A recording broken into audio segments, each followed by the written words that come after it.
The chainsaw roared to life at 6 a.m., splintering the morning silence like a gunshot. Sarah Martinez watched in horror from her kitchen window as her neighbor, Karen Henderson, carved through the fence that had taken her 3 years to save for the only thing standing between her prize alpacas and the busy road beyond. "You can't just," Sarah screamed, but Karen's eyes held a cold satisfaction that made her blood freeze.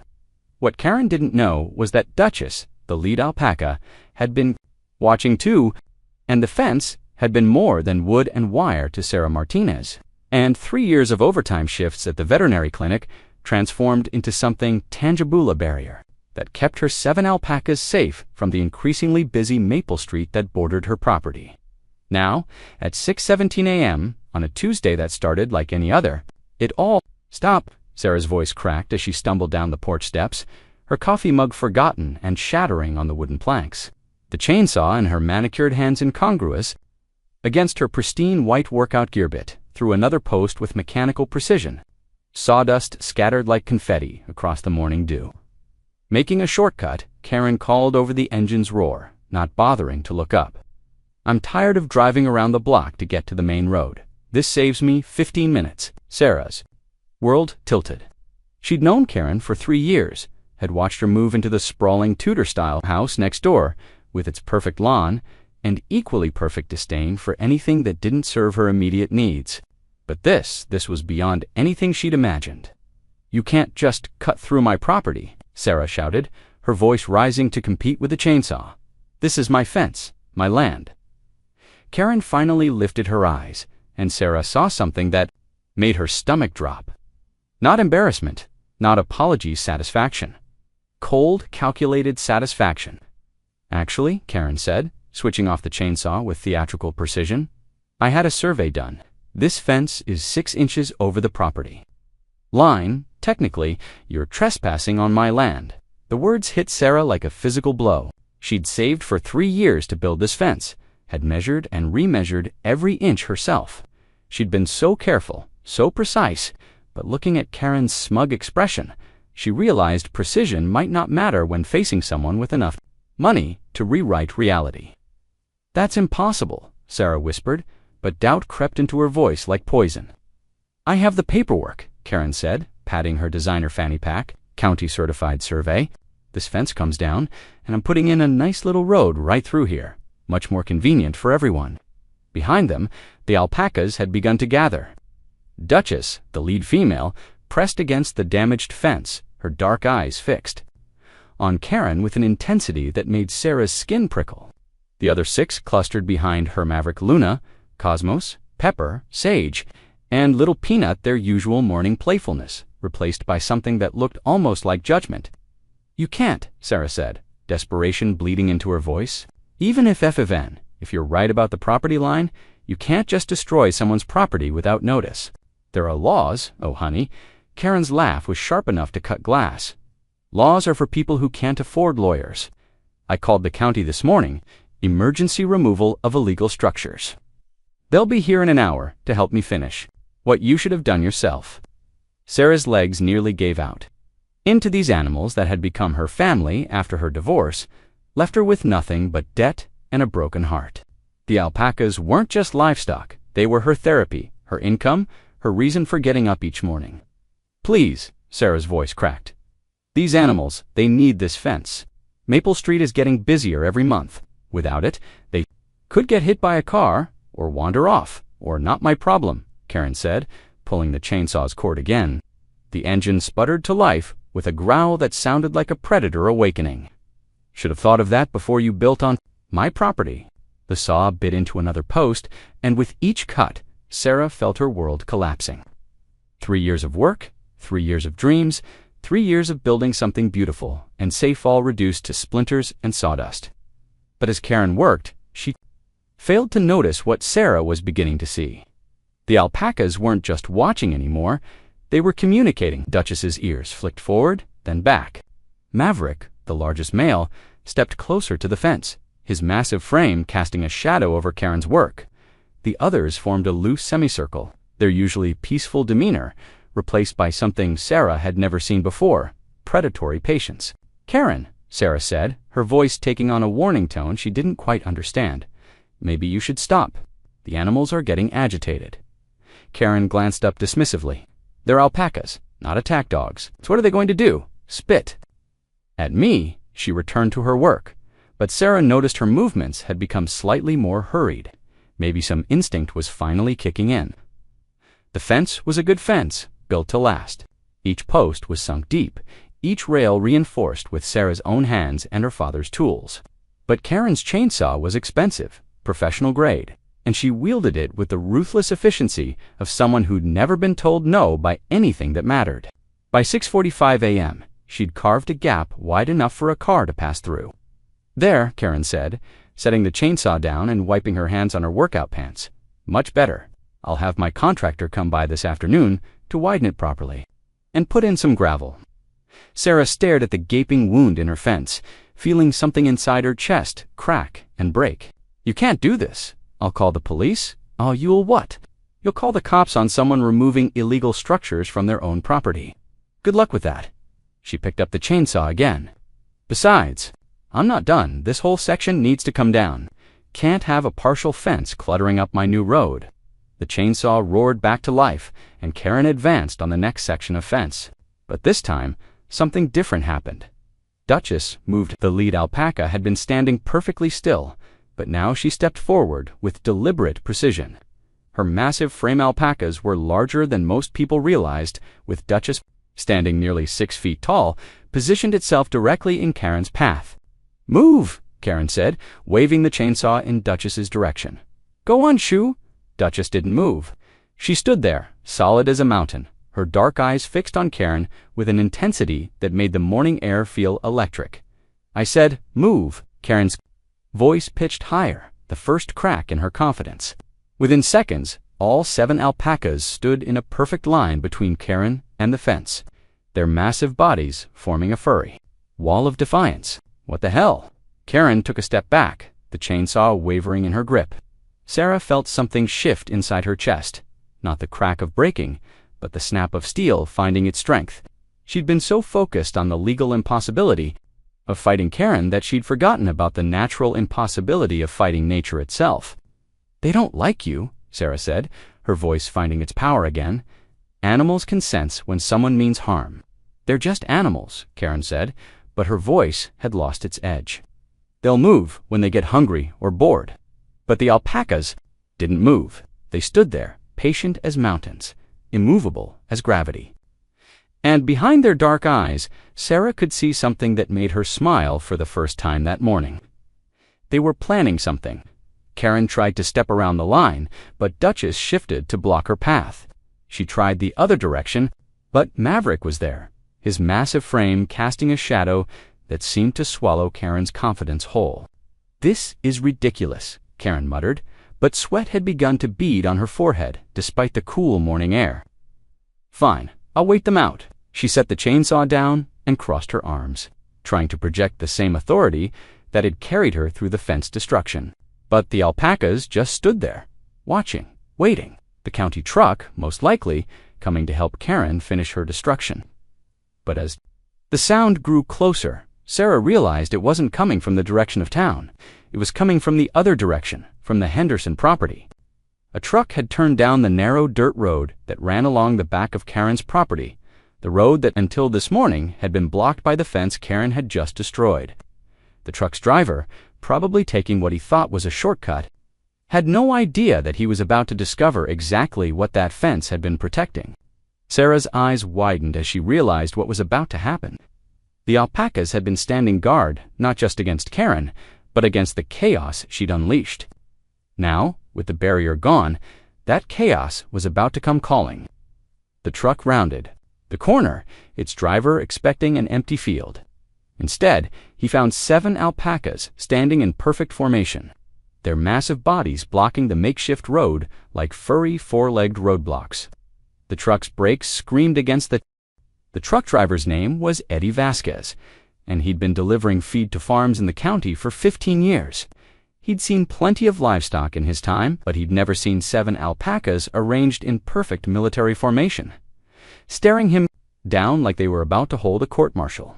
His delivery truck, a massive Ford F450, loaded with 3 tons of alfalfa, came to a shuddering halt 30 feet from the Alpaca blockade. Eddie sat there for a moment, hands gripping the steering wheel, trying to process what he was seeing. "What the hell?" he muttered, leaning forward to peer through the windshield. The alpacas didn't move. They stood there like furry sentinels, their dark eyes reflecting the morning sunlight with an intelligence that made Eddie's skin crawl.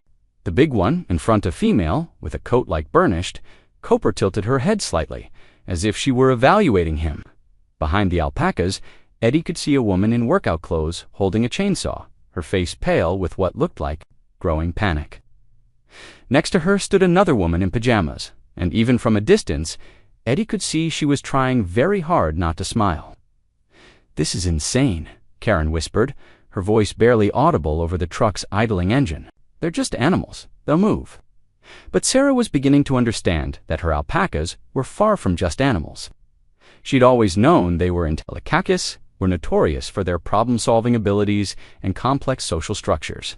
But this was something else entirely. This was strategy. Eddie honked his horn. The sound echoed across the property like a battle cry, but the alpacas didn't even flinch. If anything, they seemed to settle deeper into their positions, as if the horn had been a signal they'd been waiting for. "Move," Eddie shouted through his open window. "I got deliveries to make." Duchess, the lead alpaca, took a single step forward, not toward the truck, but toward Karen. Her massive frame moved with predatory grace, and suddenly Karen's chainsaw felt very small in her hands. "They're hurting her," Sarah whispered, realization dawning like sunrise. They're actually hurting her, and they were. Maverick had moved to Karen's left, cutting off her escape route toward her house. Luna had positioned herself to the right, blocking the path to the road. The other alpacas had formed a loose circle, their positions calculated with mathematical precision. Karen was trapped in the center, surrounded by 1,500 pounds of furry judgment. "This is ridiculous," Karen said, her voice climbing toward hysteria. "I'm calling the police. I'm calling animal control." Her words were cut off as Duchess let out a sound that Sarah had never heard before, low, rumbling vocalization that seemed to come from the earth itself. It wasn't quite a growl, wasn't quite a hum, but it carried a weight that made the air itself feel heavier. The other alpacas answered in harmony.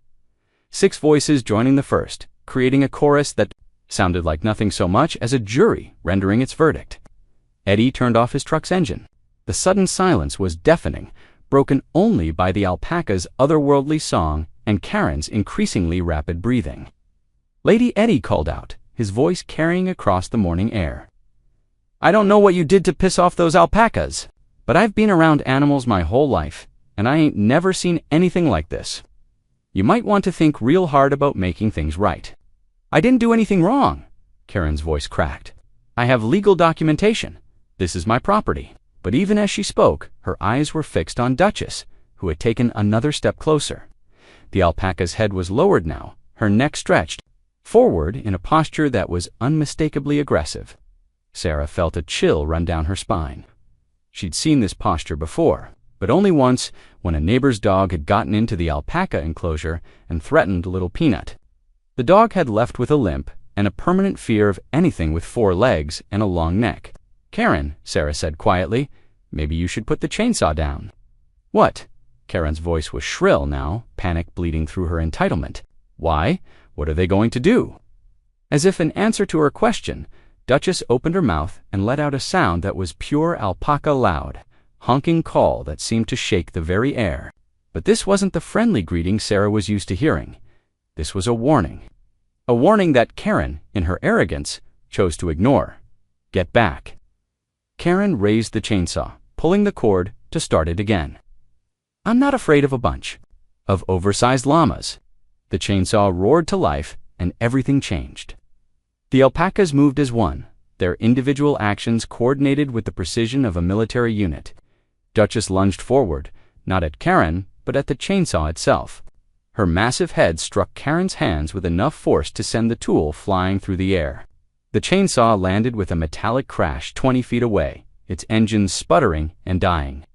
Karen stared at her empty hands, then at Duchess, who had returned to her original position as if nothing had happened. "Did that alpaca just disarm?" "Me," Karen whispered. "Oh, honey," Sarah said, and this time she didn't bother to hide her smile. That was just the opening move. What happened next would be talked about in the county for years to come. The alpacas didn't attack Karen nothing that dramatic or violent. Instead, they did something far more devastating to someone like Karen Henderson. They humiliated her. Maverick stepped forward and, with surgical precision, grabbed the elastic waistband of Karen's designer workout pants in his teeth. Before Karen could react, he pulled backward, executing a perfect wedgie that left Karen hopping on one foot, trying to extract herself from her own clothing. "Hey!" Karen yelped, spinning around to face Maverick. "Bad alpaca! Bad!" But Maverick had already retreated, and now Luna was moving in from the other side. The female alpaca had somehow gotten hold of Karen's fanny pack, the one containing her precious survey documents, and was tossing it back and forth with Cosmos like a furry game of keep-away. "Stop it!" Karen lunged for the fanny pack, but Luna was too quick. The alpaca danced away, the pack dangling from her mouth like a trophy. Meanwhile, Sage had discovered Karen's water bottle, which had fallen from her fanny pack during the scuffle. The alpaca picked it up delicately in her teeth, tilted her head back, and proceeded to drain the entire contents in one long gulp. "That's my water!" Karen shrieked. "I paid $12 for that at the organic market," Sage responded by dropping the empty bottle at Karen's feet and letting out what could only be described as a satisfied burp. From his truck, Eddie was laughing so hard he could barely breathe. "Lady, I think you just got schooled by a bunch of alpacas," but the alpacas weren't done. Little Peanut, the smallest of the herd, had somehow managed to get behind Karen and was now systematically untying her shoelaces with the delicate precision of a surgeon. Karen didn't notice until she tried to take a step and nearly face-planted in the dirt. "This is assault," Karen screamed, hopping on one foot while trying to retie her shoes.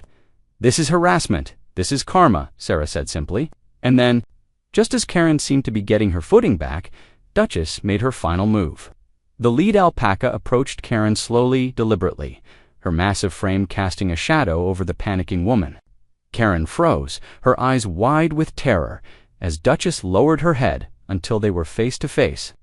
For a moment, the world held its breath.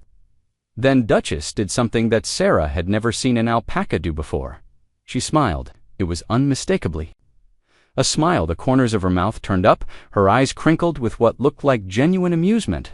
And then, with theatrical timing that would have made Broadway jealous, Duchess opened her mouth and unleashed the most spectacular spit in alpaca history. The projectile hit Karen square in the face with the accuracy of a guided missile, green, viscous, and carrying the full weight of alpaca justice. It coated Karen's perfectly made-up face and dripped down onto her pristine white workout clothes. Karen stood there, frozen in shock, alpaca spit dripping from her chin like the world's most humiliating badge of honor. "Oh my God!" Eddie wheezed from his truck. "Did that alpaca just spit in her face?" "That," Sarah said, wiping tears of laughter from her eyes, "was a precision strike." Karen finally found her voice. "I'm going to sue you," she screamed, wiping alpaca spit from her eyes. "I'm going to sue everyone. I'm going to—" But her threats were cut short as a new sound reached their ears. The unmistakable whine of sirens approaching from the direction of town. Sarah's laughter died in her throat as she realized what was happening. Karen had called the police before starting her fence destruction. And now, with Karen covered in alpaca spit and the alpacas standing in perfect formation, like furry criminals, things were about to get very complicated. The police cars, two of them, came around the corner with their lights flashing. They pulled up to the scene and stopped, their occupants taking in the surreal tableau before them. Officer Martinez stepped out of the first car, his hand resting on his radio. Sarah recognized him. He'd been one of her clients at the veterinary clinic, bringing in his German Shepherd for regular checkups. "Morning, Sarah," he said, his voice carefully neutral. "Got a report of property destruction and livestock assault." "Livestock assault," Sarah repeated, trying to keep her voice steady. "Officer Martinez, I think there's been a misunderstanding." But Karen was already stumbling toward the police car, alpaca spit still dripping from her face. "Officer, I want—" Officer Martinez had been a cop for 12 years, but he'd never seen anything quite like this. 7 alpacas, standing in perfect formation, a woman covered in what was unmistakably alpaca spit, and a destroyed fence that looked like it had been attacked by a tornado with a law degree. "All right," he said, pulling out his notepad. "Let's start from the beginning. Ms. Henderson, you called in a complaint about property destruction and animal assault." "That's right." Karen's voice was still pitched high with hysteria, though. She'd managed to wipe most of the spit from her face with her shirt. "This woman," she pointed accusingly at Sarah, "has been letting her animals run wild on my property. When I tried to remove illegal structures, they attacked me." Officer Martinez looked at the alpacas, who were still standing in their protective formation. "Ma'am, these are alpacas. They're not exactly known for their aggressive behavior. Tell that to my face." Karen gestured wildly at the remaining traces of alpaca spit on her cheek. Actually, came a new voice. "I think I can explain what happened here." Everyone turned to see Eddie Vasquez climbing down from his delivery truck, a wide grin on his weathered face. "Name's Eddie. I saw the whole thing, and Lady he pointed at Karen. You got exactly what you deserved." Officer Martinez raised an eyebrow. "Mr. Vasquez, I'm going to need you to be more specific." "Well," Eddie said, settling into storyteller mode, "I was making a delivery when I came around that corner and found these alpacas standing in the road like they were guarding something. Couldn't figure out what at first, but then I saw her." He pointed at Karen standing there with a chainsaw and pieces of fence scattered all over creation. Karen's face went pale. "He doesn't understand the situation." "I have legal documentation." "Oh, I understand plenty," Eddie interrupted. "I understand that you cut through someone else's fence to make yourself a shortcut. I understand that when those alpacas tried to stop you, you threatened them with a chainsaw. And I understand that they handled you a lot more gently than you deserved." Officer Martinez was taking notes, but Sarah could see something shifting in his expression. "Ms. Henderson," he said, "you mentioned legal documentation. Can I see it?" Karen's confident expression faltered. It was in my fanny pack. The animals destroyed it." Actually, Luna chose that moment to step forward, the fanny pack still dangling from her mouth. She approached Officer Martinez. With the dignified bearing of a witness presenting evidence, dropped the pack at his feet and stepped back into formation. Officer Martinez stared at the alpaca for a long moment. Did that alpaca just ... deliver evidence? "They're very intelligent animals," Sarah said, her voice carefully neutral.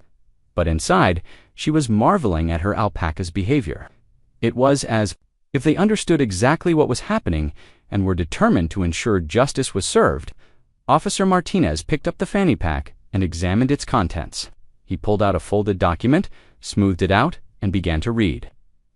As he did, his expression grew increasingly grim. "Miss Henderson," he said finally, "this survey is dated from 2019. It's for a completely different property, 425 Maple Street, not 423. The color drained from Karen's face. That's impossible. I specifically requested a survey for the wrong address." Officer Martinez continued, "According to this document, you have no legal claim to any part of Ms. Martinez's property." Sarah felt her knees go weak with relief, so the fence was legal. "The fence was not only legal," Officer Martinez said, "but according to the county records I can access on my tablet, it was built 3 feet inside your property line. Ms. Henderson destroyed private property that was entirely within your legal boundaries." Karen stared at him, her mouth opening and closing like a fish out of water. But I was sure, I measured, "You measured wrong," Eddie said bluntly, "and now you're going to pay for it." That's when Officer Martinez's partner, Officer Thompson, returned from examining the destroyed fence. "Martinez," he called out, "you need to see this." The group moved toward the fence, the alpacas parting like a furry honor guard to let them pass. Officer Thompson was crouched next to one of the severed posts, examining something with his flashlight. "Look at this," he said, pointing to the base of the post. This wasn't just cut down, it was sawed through with precision. Someone took their time with this, not removal of an illegal structured militia. Karen's last shred of confidence crumbled. I thought ... the survey said. "The survey you never actually read." Officer Martinez said coldly, "Ms. Henderson, you're looking at charges of destruction of private property, trespassing, and potentially reckless endangerment." Reckless endangerment. Karen's voice was barely a whisper. "You destroyed a fence designed to keep livestock contained," Officer Thompson explained. "These animals could have gotten loose, wandered into traffic, been killed, or caused accidents. That's a serious charge." Sarah looked at her alpacas, still standing in their protective formation, and felt a wave of gratitude so profound it brought tears to her eyes. They hadn't just been protecting their home, they'd been protecting everyone from the chaos Karen's selfishness could have caused. "I want to press charges," Sarah said firmly. "Full charges." "Sarah, please." Karen's voice had lost all its earlier arrogance. "I made a mistake. I'll pay for the fence." You'll pay for the fence anyway," Officer Martinez interrupted. "That's called restitution. The charges are a separate matter. But I didn't mean to grab a chainsaw at 6 in the morning and destroy someone's property without permission." Officer Thompson's voice was dry as desert sand. "Ma'am, I'm going to need you to explain to me exactly what you did mean to do." Karen opened her mouth, then closed it again. For the first time since Sarah had known her, Karen Henderson had nothing to say. That's when Duchess chose to make her final statement. The lead alpaca stepped forward, positioned herself directly in front of Karen, and let out a sound that was part honk, part growl, and entirely intimidating. It was the sound of judgment rendered and justice served. Karen took a step backward, stumbled, and sat down hard in the dirt, her designer workout clothes now thoroughly ruined. "I think," Officer Martinez said, struggling to keep his voice professional. "Your alpacas have made their position clear, Ms. Martinez." "They have," Sarah agreed, "and so have I." Officer Thompson was already pulling out his handcuffs. "Ms. Henderson, you're under arrest for destruction of private property, trespassing, and reckless endangerment. You have the right to remain silent." The alpacas were beginning to relax their formation, their rigid military posture giving way to something more natural. But they didn't disperse. Instead, they moved closer to Sarah, forming a protective circle around her. Duchess pressed her massive head against Sarah's shoulder, a gesture of comfort and solidarity that made Sarah's heart swell with love for these incredible animals. "Ma'am," Officer Martinez said, as his partner escorted a protesting Karen toward the patrol car. "I've got to ask, how did you train them to do that? The evidence presentation, the coordinated response, the way they protected the crime scene." Sarah looked at her alpacas, all 7 of them now surrounding her with their quiet, steady presence. "I didn't train them," she said softly. "They just ... knew what was right." "Animals are smarter than we give them credit for," Eddie said, walking over to join them. "They can sense when someone's got good intentions and when someone's just out for themselves." As Karen was loaded into the back of the patrol car, still protesting her innocence, Sarah realized that something fundamental had changed. Not just in her relationship with her neighbor, but in her understanding of her own strength. For 3 years, she'd been apologetic about her small farm, defensive about her animals, worried about taking up space in a world that seemed designed for people like Karen. But watching her alpacas stand up for what was right, seeing them refuse to be intimidated by chainsaws and legal documents and entitled rage, had shown her something important. Sometimes the best response to a bully wasn't to back down or try to appease them. Sometimes the best response was to stand your ground and let them face the consequences of their own actions. "Officer Martinez," Sarah said as the patrol car pulled away. "What happens now?" "Now," he said, closing his notepad, "Ms. Henderson goes to court. She'll have to pay for the fence, probably face some community service, and definitely think twice before grabbing a chainsaw again. And the animals." Officer Martinez looked at the alpacas, who were now peacefully grazing, as if nothing had happened. "Far as I can tell, they were just protecting their home.